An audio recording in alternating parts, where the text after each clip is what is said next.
When you hear the word addiction, you most probably think of terrible things like heroin, ecstasy, LSD, cocaine, and other stuff like that. But did you know the reason Captain Crunch is so popular today is because they made kids build up an unhealthy addiction? Bet you didn't. This is Munchable, and today we'll be looking at how Captain Crunch got American children addicted to sugar. There are very few things your average capitalist wouldn't do to raise money. Whether it's evading taxes or paying unjust wages, the bottom line is extremely important to the businessman. That's the reason why regulatory organizations exist. Once a businessman gets too tricky, the job of these organizations is to curb their excesses. But sometimes these regulatory organizations do not exist. Sometimes businessmen are allowed to run wild and do whatever they want. And sometimes, especially in the case of Captain Crunch, this could lead to the birth of the most popular cereal in the world. But let's not get ahead of ourselves. Like all cereal brands, Captain Crunch has a history. And to understand how they were able to use sugar addiction to raise profits, we must understand a bit of their history. In 1963, flavorist Pamela Lowe developed the original Captain Crunch coating recipe. She said that the recipe was basically the remake of a recipe that her grandma used to serve. But before Pamela was even done with her work, Quaker Oats, the company that would own Captain Crunch in the future, already had a basic marketing strategy. When Pamela was done with the flavoring, she said that it had a quality that she described as want-moreishness. Well, you can excuse the jargon, but that's exactly the quality that Captain Crunch wanted for their new cereal. Want-moreishness simply meant that people would return for more, and nothing could possibly please Quaker Oats more, especially as they had a quasi-sinister plan to make sure that was exactly what happened. But let's not digress. Like we said, originally Quaker Oats had a pretty basic strategy. While cereal mascots weren't the biggest thing in the 60s, they were already a thing, and Quaker Oats tried to use them to sell Captain Crunch. After weeks of consulting, the iconic Captain Crunch character was created. The captain was styled as an 18th century naval captain, and he had a white beard, he had a revolutionary-style uniform, and wore a bicorn hat that was emblazoned with a C. All this may lure you into thinking that Captain Crunch was a normal cereal. After all, it had a mascot, it was made with corn, and it was being advertised in a regular way. You may have been forgiven for suggesting that it was just a cereal with a different flavor made for kids. But no, far from it. Captain Crunch wasn't just a regular cereal made for its sake. It was made to fix a specific problem. And what was that problem? Sogginess. Yes, you heard that right. In the 1960s, Quaker Oats conducted a study of the breakfast cereal market. They wanted to know what kind of cereal kids would like. Their survey revealed interesting things. Apparently, kids absolutely adore crunchy cereal. They hate soggy ones, and one of the reasons why they choose one cereal over the other is because of its sogginess/crunchiness potential. With this, Quaker Oats learned that there was a gap in the market that they could fill. If they could make a cereal that was completely crunchy and nothing but, they would be able to increase sales to astronomical levels. And thus, the idea of Captain Crunch was born. That's why before Pamela Lowe even started working on the flavoring of the cereal, Quaker Oats already knew which way to go with it. If it wasn't already apparent at this point, the whole idea behind Captain Crunch was that it was a cereal that wouldn't be soggy. That was the basic idea, and it was one that Quaker Oats pushed ferociously. Quaker Oats knew that advertising was the key to making Captain Crunch successful. That's why they sunk about 80% of their advertising budget into the cereal. They even made sure that the tagline for the captain was, "I stay crunchy, even in milk." This made sure kids got the point. Captain Crunch would stay crunchy for a long time. Now, it wasn't the greatest tagline, and I'm sure you can think of a better one. Wait, let's try thinking of a better one right now. Quickly, if you can think of a better tagline for Captain Crunch, tell us in the comments section. Maybe you can even better mine. What's mine, you ask? Well, if I were Quaker Oats, my punchline for Captain Crunch would be, "If it's Captain, it's crunching." Can you do better? Let's see. Now, back to our story. You see, Captain Crunch was the first cereal at the time to be marketed under the name of its mascot. In fact, when choosing a mascot, they tried to imply this messaging.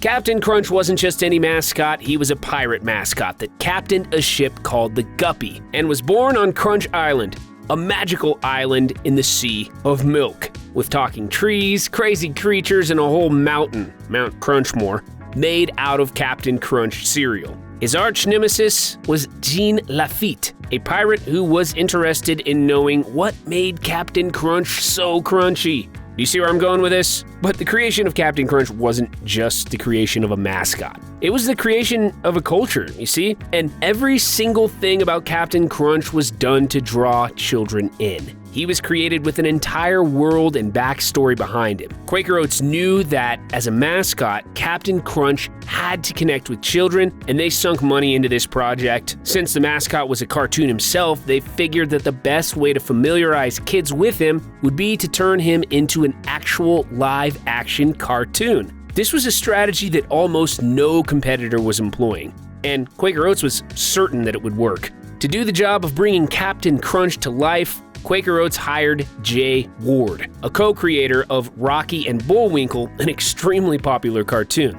To fulfill the reasons for which he had been hired, Ward created a series of animated Captain Crunch commercials that were made to resonate with children. The commercials followed Captain Crunch on many adventures while reiterating that Captain Crunch never gets soggy, not even in milk. While this wasn't the truth, as Captain Crunch does eventually get soggy, it was precisely the kind of dancing about the truth advertising that Quaker Oats needed. All these, for the most part, made Captain Crunch extremely successful, and when we mean extremely successful, we really mean it. Within years, the cereal shot up the rankings and was beginning to be a staple of children's breakfast. By the 80s, it was already one of the biggest cereal brands in the United States, and Quaker Oats was reaping dividends of their huge advertising investment on the cereal. This looks like a pretty clean story, right? A brand was developed by a multinational corporation, and the execution was so flawless that the product became hugely successful. Everything went according to the books, and everyone turned out winners.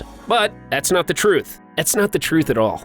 The secret to the success of Captain Crunch wasn't only that it was crunchy, it was also that it was coated with more sugar than contemporary cereals. You see, that marketing research that Quaker Oats carried out in the 1960s didn't only tell them that kids preferred sight cereals, it also told them that kids absolutely loved sugar. What makes it even more interesting is that kids can easily get addicted to sugar. After eating sugary foods, kids experience a rush, followed by a crash, and this makes them want to eat more to have that same feeling.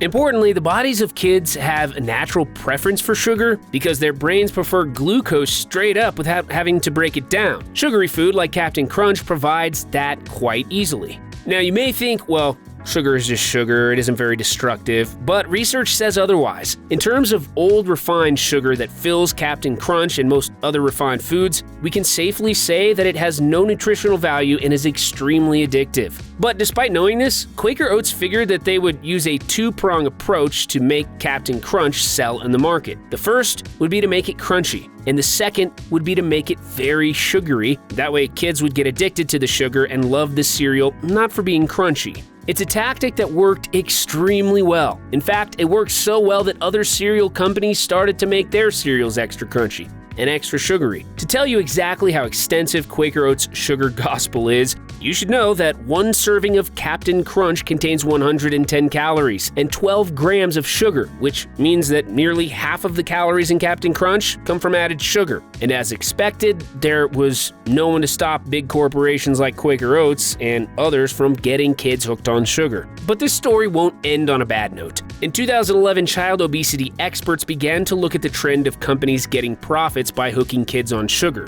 While Captain Crunch wasn't singled out, the cereal was certainly one of the most guilty parties. By this time, the parent company of Captain Crunch, PepsiCo, had already begun scaling back visibility of the cereal. This made a lot of people speculate that maybe, just maybe, it was time for the captain to sink. But the captain refused to sink. He later rebounded with a new Twitter account announcing that he loves being a captain too much to quit. But even though the captain has been obstinate about retiring, things may soon force his hand. For one, kids today just aren't as enthusiastic about Captain Crunch as their parents. Today, cereals like Captain Crunch are competing against smoothies and breakfast bars, and frankly, they're coming up short. In fact, a New York survey says that 40% of millennials think cereals are an inconvenient breakfast choice. What this means is that a lot of people are jumping off the ship of the captain. The sugar and crunch gig is up, and it may be time for the captain to finally hang up his cap and retire. After all, he's already pretty old. The idea of this video was sent in by a subscriber. If you enjoyed it, remember to like and subscribe to the channel. If you want to know more about a particular food brand, send it to us. Who knows? Our next video may be of that food brand. This is Munchable. Hope you enjoyed the video. Munch on!